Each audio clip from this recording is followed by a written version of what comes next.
What is going on, you lovely ladies and gentlemen of the world? I'm not here to talk about anything particularly specific today. I don't really have a point. I am just here to talk. I want to talk with all of you. How y'all doing? Basically, I want to come here and do what I do. I want to complain. I'm also staring at the Steam page for Streets of Rage 4. And I'm gonna buy it because I need to buy it because it's Streets of Rage, dude. Like, I'm older than most of you. I assume I'm older than all of you. I grew up on Streets of Rage. I remember I had what was probably the best purchase of my young life. That's not true. But what was likely the best purchase of my young life was this Sega Genesis cartridge. There was a 6-pack. I think that was literally what it was called. It was called 6-pack or something to that effect. And it had 6 games on it. It had Golden Axe, Clax, Columns, some motorcycle game that I cannot remember, one of the Shinobi games, can't remember which one, and Streets of Rage. And was it Streets of Rage 2? Who cares? One of the Streets of Rages. And let me tell you, I played those games so often. You know what the sad thing is? Now that I am a grown-up, that has nothing to do with the story. There's a pack on Steam that you can buy. It's like this massive Sega, it's like a Sega Classics collection or something like that. And it comes with like 40 games. It's a ridiculous amount. But Streets of Rage is in that pack. I can't beat that game anymore. I get to like the second to last stage and then I run out of lives and continues. I have not beaten that game since I became a man. I am now worse at video games now than I was when I was like 7, 8, however old I was when I was playing those games. Dude. Feels a little bad. Anyway, that aside, like, and it's been getting rave reviews all around as far as I can tell. Let me go check out. Obviously, Metacritic is the definitive location that you go to. Gives a shit. 84 average, that's not bad. It's beating out Gears Tactics. Why are there 7 negative user reviews? What kind of bitches are hating on Streets of Rage? Wow, this is nothing like Streets of Rage at all. Crappy Flash-like art style, forgettable music, completely different gameplay. Someone buy these guys a Mega Drive and a Streets of Rage 2 cart. They can't have possibly played any of the originals and still made this turd. This has nothing to do with Streets of Rage. It's a completely different game. The presentation is very good. The character designs are... Hey, these are 3 different ones, by the way. This motherfucker gave it a 0? There is no game that, like... The only way a game, if you're actually looking at a scale of game ratings from 0 to 10, the only reason you give a game a 0 is if it is bugged and it just crashes before you even get to play the game. That's the only reason to give it a 0, is because you literally can't play the game. This is why, like, user reviews are so difficult to like, give a shit about. Because you'll have stuff like, you'll have the people, I mean, to be fair, in an ideal world, it doesn't happen all the time, but in an ideal world, you have the assholes that rate stuff as a 0, balanced out by the other assholes that just automatically rate something a 10. Hopefully that they sort of balance each other out, then the rest of the ones that give stuff like the 8s and the 5s and the 9s and the whatnot, those manage to find like the true kind of review number-ish. But still, you can't give a game a 0. Not realistically, and have it actually mean something. Like, all that tells me is that you yourself are a big, giant baby that's just raging, and you have no control over yourself. You have no proper objective output. No knowledge of how to properly be constructive and useful. You're just, that dude said, wow, this game is a turd. No, you're a turd. Boom. Got him. Alright, moving forward. Yeah, I need to buy this. I'm gonna buy this. I need to buy this. I'm gonna buy this. Anyway, I'm mostly here, like I said, I'm mostly here to complain. Because that's what I do. And it's what I enjoy doing. I shouldn't say I enjoy doing it. But it's kind of fun to just let loose, right? Just let it all out. Just put it out there in the world. See what sticks. It's a bad way to look at life.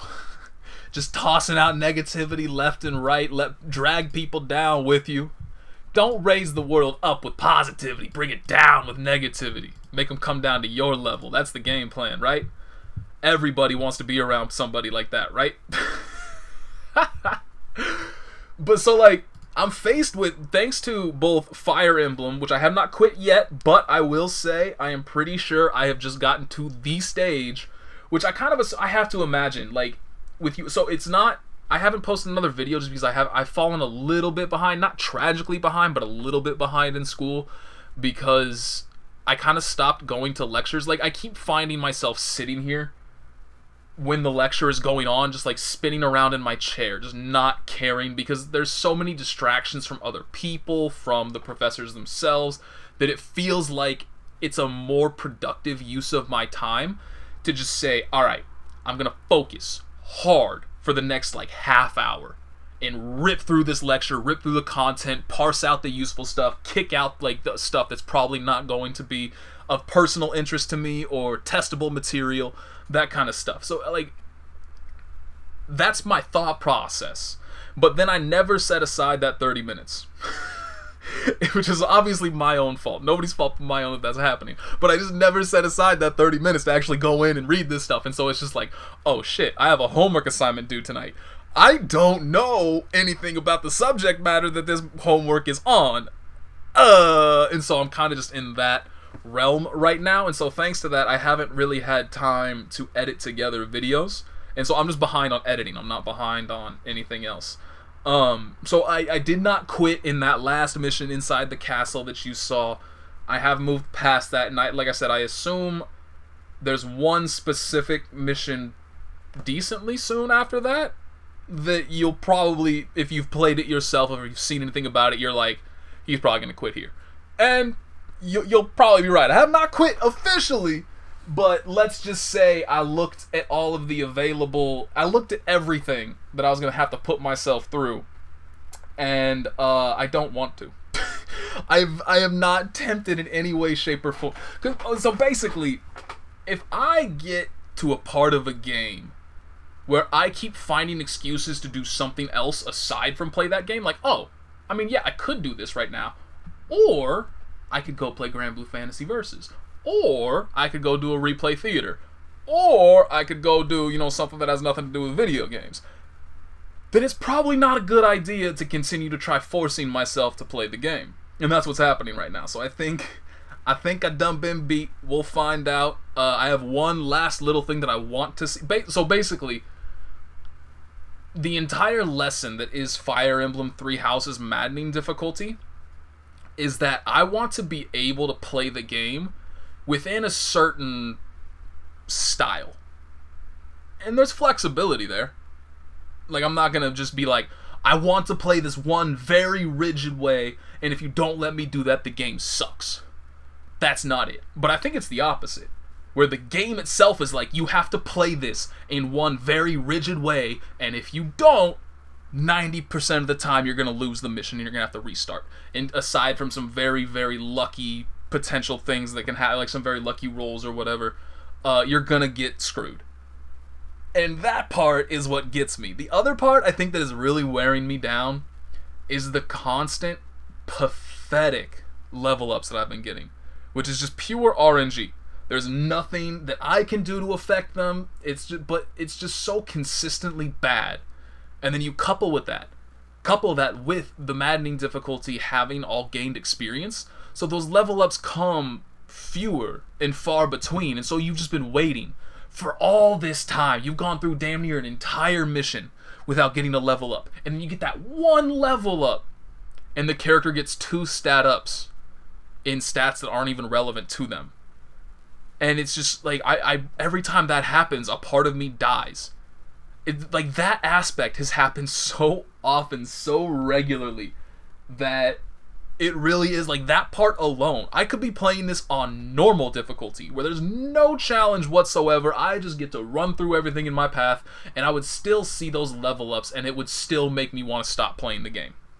Then you add in all the maddening shit that happens in maddening difficulty, suddenly we find ourselves with an issue where it's all just bearing down and trying to smash me into the ground, and I'm trying to get back up. I'm trying to follow the advice of all those people out there that have had a quote of some sort of like, hey man, it doesn't matter how many times you get knocked down as long as you stand back up. Let me tell you, I'm getting goddamn tired of standing back up when it comes to that game. So we'll see how that goes, but it ties in well talking about Granblue Fantasy Versus, because for those of you that saw the stream, you will know I went through RPG mode. If you did not see the stream, I stream twitch.tv/NateAristata. Feel free to, wander on over. I stream every once in a while. It's like once every 6 months or so. I'm going to try to stream more often. But anyway, I played RPG mode for a while, just to screw around, see how it is. Not really a big fan of it. And getting into hard mode made it so much worse. So basically what I wanted to do, I mean, obviously I want to unlock Beelzebub. That's the main goal. But what I really wanted to do was unlock hard mode and see how co-op is. Is co-op going to be fun? Because one of my favorite parts of Dark Souls 3, like in Dark Souls 1 and 2 and Bloodborne, I never really got into co-op. I never really threw myself into it either. Like, I didn't go either way. I didn't get into PvP and I didn't get into co-op. I just basically treated it almost like a single player game. When Dark Souls 3 rolled around, I threw myself into both aspects. I played online the entire time, so if people wanted to invade me and I could get involved in some PvP, I could do that. I invaded some other people. The thing that I did the most, though, was co-op. A variety of bosses, the most common of which were the Dancer and, oh god. We went through this. The Forgotten King? Is that what it was? Whatever. Big lightning dragon man. That I think was the boss that the people struggled against the most, was that boss. Like, that was the boss where if I put down a summon sign, I got summoned within seconds every single time. Like, there were always people looking for help with that particular boss, and I loved fighting him. That was one of my favorite bosses in the game, for sure. But so, because I got so involved with that, I just saw the addition of co-op in this game, and I was like, oh shit, that might be fun. It might be kind of cool to, play the boss fights with other people.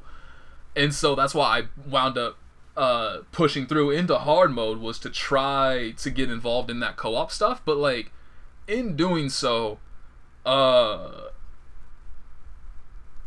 game gets even worse in hard mode. Because, so basically, if you have not played RPG mode yourself, maybe you haven't played Granblue Fantasy Versus at all, the developers fix, essentially, to what I can only assume is their knowledge that their AI is bad, is to just put armor on every single move. If an enemy boss has an active move, they have an active frame of, whether it's startup, I think it's just startup, I don't think it's recovery.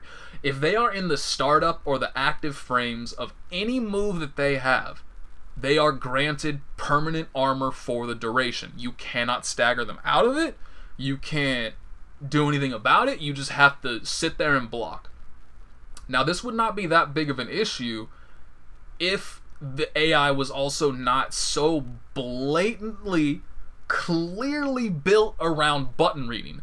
So, like, if you just had to kind of, like, sit back and maybe, bait out a move or maneuver around intelligently to deal with the boss so that, if the armor activates, then they just can't get hit, that would be one thing. But it's not that. Most of the time, the AI will sit there and just stare you down if you don't press a button. They will almost never actually commit to something without you committing to something first. Which, obviously, you're going to lose that every single time because they have permanent armor. So you hit a button, and they're like, cool, he hit a button. Here's my button. But I have armor, my button wins, hold this damage real quick. It is, I would like to see, I should look that up. I should have looked that up beforehand, but I didn't think about it. I am genuinely curious if it's even possible to solo, I shouldn't say solo. I mean, even then, to solo hard mode, just because that's what it is. Like, if you don't hit a button, the boss will sit there and stare at you. I tried it. Just to see what would happen. If you don't hit a button, they will just stare your ass down and wait for you to hit a button. And so then and you're caught in that moment where, like, I mean, there's nothing I can do to hit them. Like, you can try to walk up to throw to bypass armor, but they'll just jump or they'll dodge or do something invulnerable to deal with it. I mean, there's all kinds of things you can try to do, but they just won't work. And so basically what that gets me into, following off of Fire Emblem Three Houses, is that people suck at designing interesting difficulty. Like, they don't even try.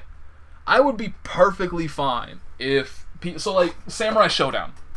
They had that machine learning thing.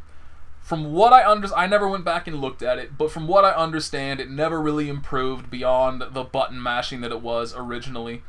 Where, you know, like, myself and many others are really hoping that once it got enough data, the AI would learn appropriately and would become something akin to playing another player. That's the dream right there, is having AI that is similar to fighting against another person. Because that's the way that's going to help you. That's going to help you learn how to play the game and get better at the game without having to hop online and just get your ass blasted left and right, which is what causes most people to quit the game in the first place, is because they just see, you know, like, they're just brand new to the game. They played for a couple hours. They've gone through the tutorial. They've learned, like, the most basic combo their character has, and they're like, boy, I can't wait to try fighting somebody else. And then they go in. Guilty Gear Strive is actually going to be atrocious with this if they don't make some huge changes to the game. But they go in and they just get smacked once, and it leads into a combo that does 30-40% of their life. And now they have to deal with Oki as well, and they don't know how to deal with it. They don't know what matchup experience. They don't know what matchups are. They don't know what. They don't know how to block appropriately. They don't know how to react. They have not built the knowledge base necessary to even react in the first place to moves that are coming out. So they just get mixed up, hit again, mixed up one more time, game over. We move to the next round. It's demoralizing. You have to admit that. Like, that's one of the big reasons why fighting games have so many people that quit so often, is because you just see that happen and you feel completely hopeless. And you are completely hopeless. And the only fix to that is to just hold those ass beatings over and over and over until certain things start to click. You just have to hold them. And it's going to take a long time, and it's going to take a lot of losses, and people don't like dealing with that. And the games themselves do jack shit to help with that. There is no game's mission mode. I mean, you have stuff like Unist, Guilty Gear Xrd. I mean, those are the two best that I can think of. But games with really well-made, comprehensive tutorials. They even have Grand Blue Fantasy Versus is also doing pretty well with theirs.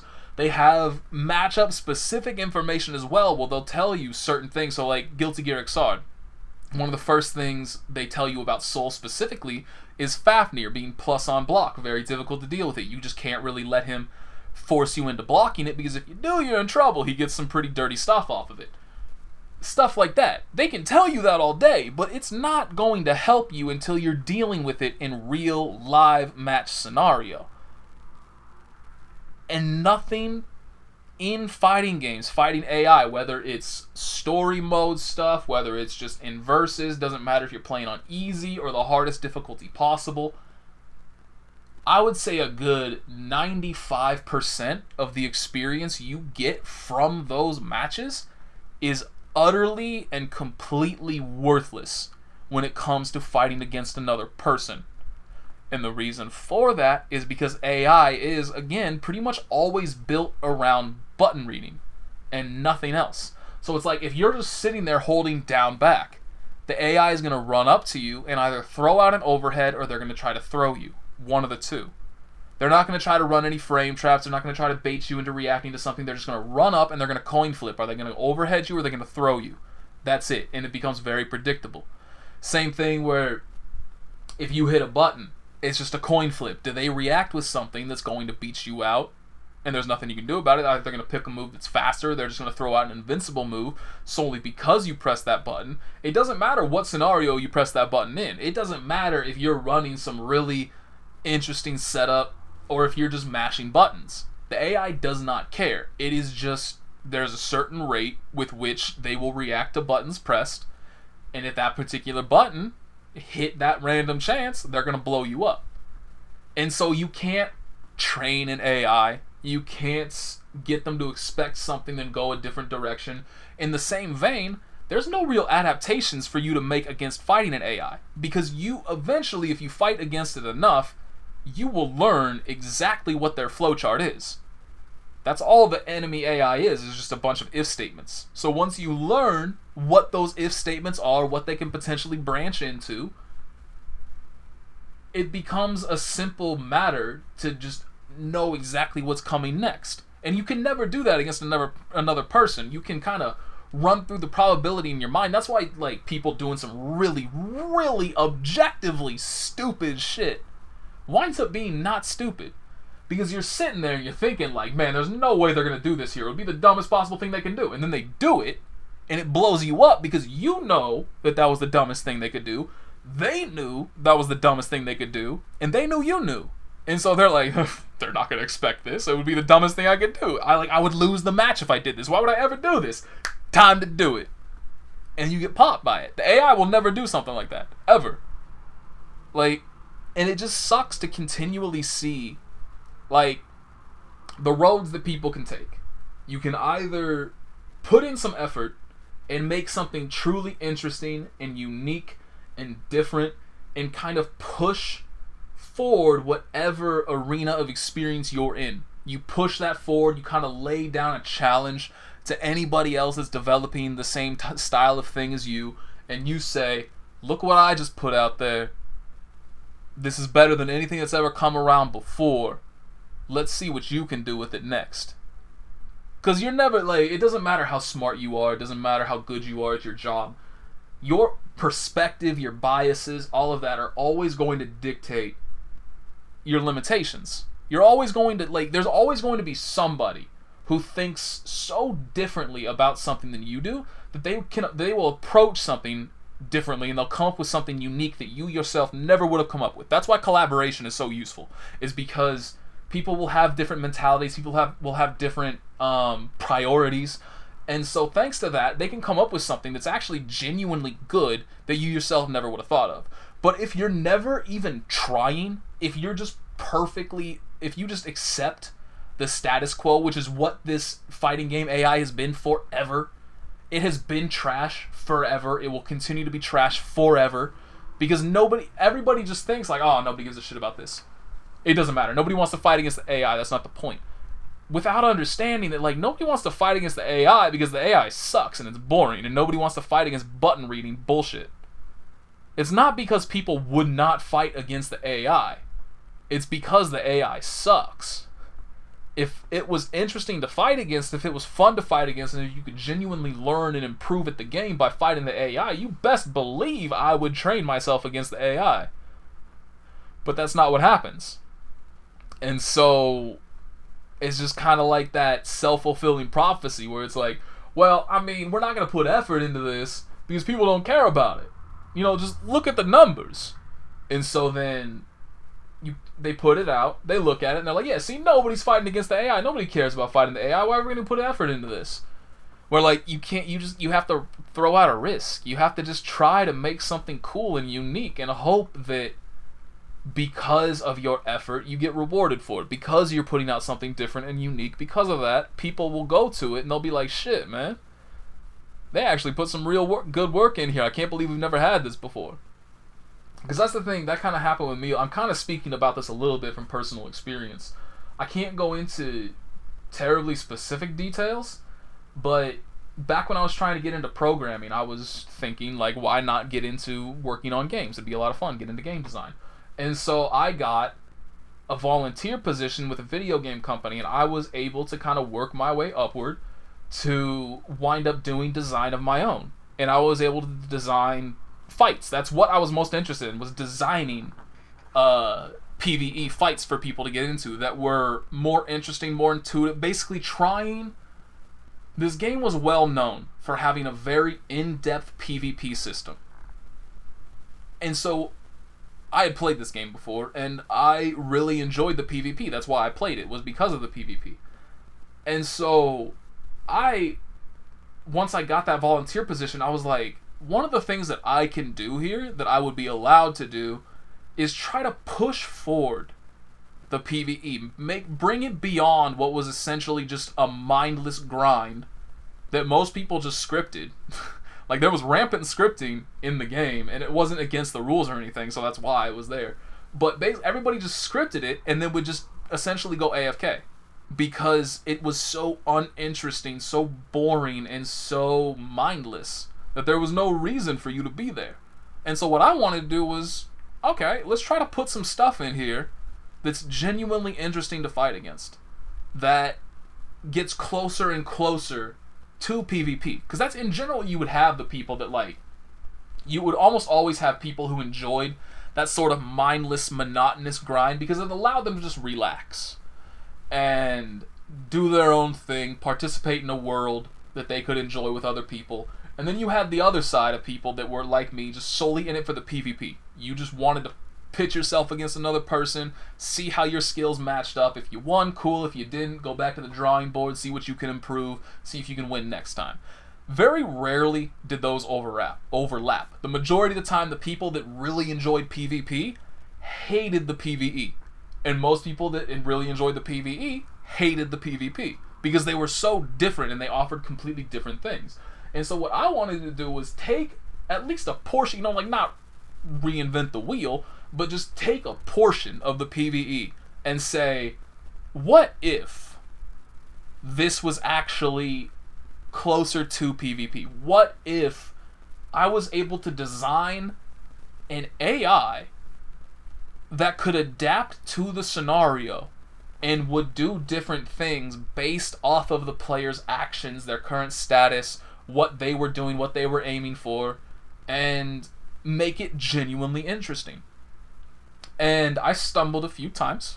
I will freely admit there were some cases where I made things that I thought would be cool, and then either in testing or after release, it became very clear that they were nowhere near as cool as I thought it was. Sometimes, like, things that were just blatantly overpowered and completely unwinnable because I just didn't test it well enough, which was my bad. Then there's the other side of it where it just, like, it kind of just failed to actually be interesting. A lot of the time, people would find, like, unintentional mechanics in the fight, like, that I didn't mean to be there and that I didn't think of beforehand, but then they would just abuse that to get an easy win rather than actually, like, kind of fight the quote-unquote intended way. So that was the most interesting part to me, is, like, releasing something into the world and then just watching people break it and being like, oh my god, how did I not think of that? And then you have to go in and fix it so that it's not possible anymore, and then you go back again and people find a different way to abuse the mechanics, and you're just like, man, come on. Can you just fight this the way it's supposed to be fought? God damn it. I hate all of you. But anyway, there were a few cases where I felt like I genuinely succeeded. I developed one of my favorite things that I put in that game was a boss fight that you had to fight solo. You couldn't bring a group, because that's one of the big things. That was one of the biggest aspects that was always kind of like the question in your mind, is like, okay, how do you make this interesting against people that can just throw bodies at it, right? Like, this boss fight is cool if you bring like 3 or 4 people. But what happens when they just bring 20? They just steamroll the thing and call it a day. And they're just kind of like, ah, shit. Well, okay, back to the drawing board on that one. How do we deal with this? And so I made a fight that forced you to into a 1v1, and I carefully balanced that so hard. And the best praise that I felt like in my entire time, I made so many things for this game. I did so many things. Again, some things were pretty reviled, some things were inappropriately reviled. Like, that's where my own experience with criticism and feedback comes from, is being on the receiving end of that feedback, understanding that, like, a lot of people believe what they're saying, believe that they know everything about what they're talking about, but they're actually completely ignorant about it. And they just don't know that they're ignorant about it. So they just talk about it like they know everything. And so that's one of the parts that's really difficult as when you're taking feedback, is like, how do I not just come out and say, dude, you're stupid, you don't know what you're talking about, please go back and try that again and actually pay attention this time. You can't actually, it would be nice if you could talk like that to people, but in general, customers kind of get mad if you speak to them like they're stupid, even though potentially they are stupid. Anyway, that's a little, just airing out a little grievance there. That had nothing to do with any of you.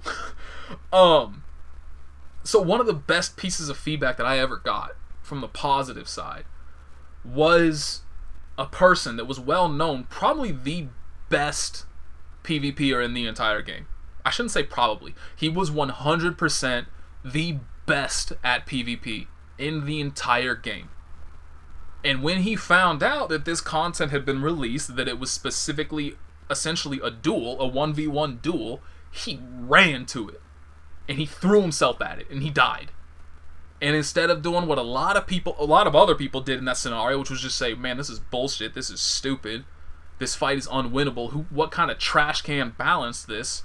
He did what I wanted people to do. He went into he delved deeply into the mechanics. He gained an understanding of how the fight flows, how it works, what potential answers were, what potential adjustments were. And he made those adjustments, and he came back, and he lost again, but he got closer to winning this time. And so he looked at it again, and he said, all right, what did I miss? Did I miss anything here? You know, it was really throwing a really, really solid analytical thought process on it that a lot of people never bothered doing. And eventually he found that answer. The answer that I put in, that I wanted people to find, that I knew was there, but I wasn't sure if it was going to be clear enough for other people to understand. And that's another thing that's really hard about development as well, by the way, is like, when you're making something, you know how the entire thing works, from top to bottom. You know how everything works. But have you made it transparent enough that other people can figure that out? It's a really tough part of it, and something that I failed at numerous times as well. I really failed a few times because, again, I'm going into the entire thing like, I know exactly how this works. This makes sense to me, but I made the thing. It damn well better make sense to me. But when you're on the other side, this is your first time seeing it, it might not make sense to you. That was a really difficult part of the job. Anyway, so then he went back to the drawing board again, and he made those adjustments again, and he came back and he won. He was the first person to ever beat it. And obviously I'm watching with absolutely rapt attention the entire time, like, oh dude, he seems to be enjoying this, he's liking this, he's having fun. And he goes to the game's forums and actually posts, like, I just want to thank whoever made that. You made the most interesting PvE fight I've ever experienced in my life. And he posted logs of, like, stuff that he had to do, various, you know, how the fight went. And you didn't post the answer to it, thankfully. That would be kind of silly if he's just like, here's exactly what you have to do to win this. But he posted, like, just pieces of it to show how interesting it was for him. And the entire time, I'm just like, oh, I'm so happy. It felt so good, right? For me to develop something that was a risk. It took a lot of time to make that. And it was a risk. It was something that people may have just been like, yeah, fuck it, it's not it. I don't care about PvE. Like, it was definitely content that was way beyond what most people enjoy PvE for. And, I mean, when I wound up leaving, like, I think I probably spent another 5, 6, 7-ish months working for them after I did that one thing. I think only 4 or 5 people had ever beaten that particular boss. Just to kind of put it into perspective of kind of how difficult it was overall. But every single one that beat it were people that acted in the same manner. They were all people that were very heavily into PvP. They were all people that failed initially, and they went back to the drawing board and they, you know, threw again an analytical mindset at it to kind of understand what happened, make adjustments, go back, try again, and eventually they found that answer. And it felt good every single time that I saw them do it because they were clearly enjoying it. They clearly liked the challenge, and it was at least a balanced enough challenge that nobody complained. Like, even the people that went and tried and failed, I never saw anybody say, like, dude, this fight is bullshit. Like, this is impossible. It's just, you know, they went and they tried and they're like, okay, I can't kill that and I'm not interested to try, you know, make all the adjustments necessary that these other people made. I'm not smart enough for it, I'm not good enough for it, whatever. We just move on, we can enjoy other parts of life. Anyway, that incredibly long-winded explanation aside, the risk is worth it. I took a lot of risks, but I am the kind of person that can look at something, and if it does fail, I put some stuff into that game that I thought was amazing. That if I was still playing the game, I would have gone in and I would have spammed the hell out of it. I would have I mean, obviously that's kind of what you're doing. Again, it goes back to your biases, where like you're putting things in the game that you yourself would want to see in the game. And some of them fell flat. Some of them did not wind up being things that people cared about at all. And that hurt. Like, I will freely admit, that is some of the most demoralizing stuff I've ever faced in my life. Is releasing new content into a game that you personally think, you put your blood, sweat, and tears into it. You think it's amazing. You release it, and it's just crickets. People go and they check it out because it's something new, and they're like, oh, okay. And they leave and never come back. That happened a few times. And it hurts every single time. I will freely admit that. It sucks.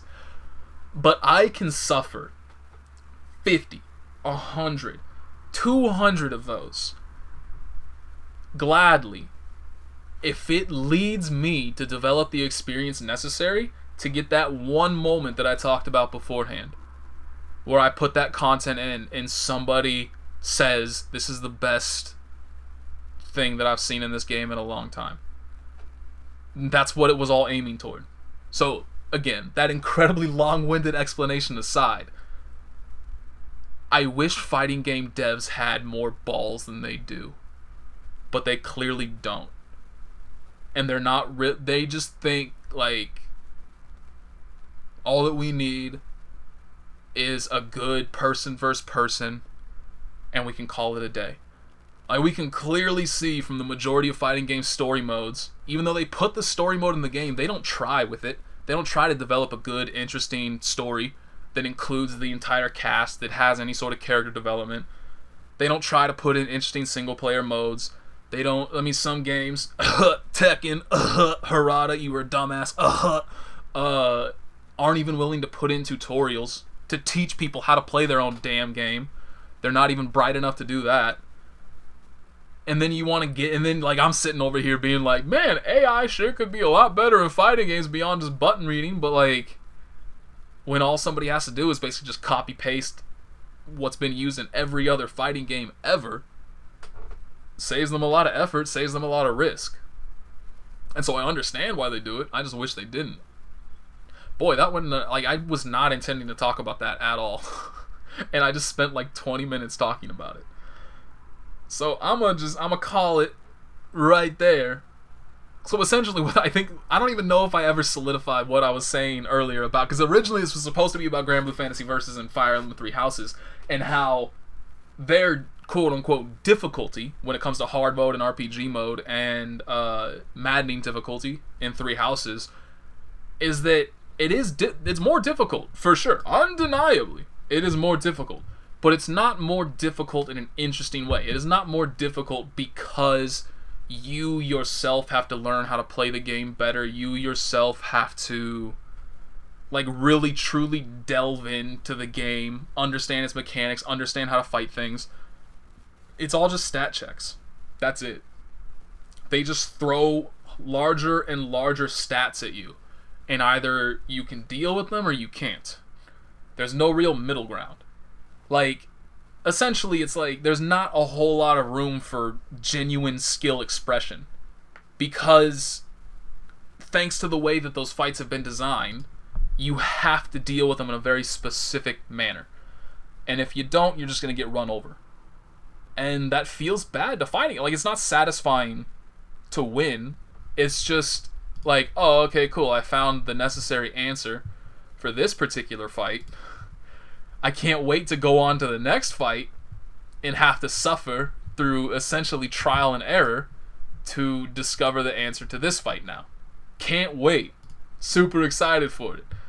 But yeah, I just wish that people would understand that it's very rewarding to challenge yourself and to take some risk and to put something new out there and to try to push the status quo forward.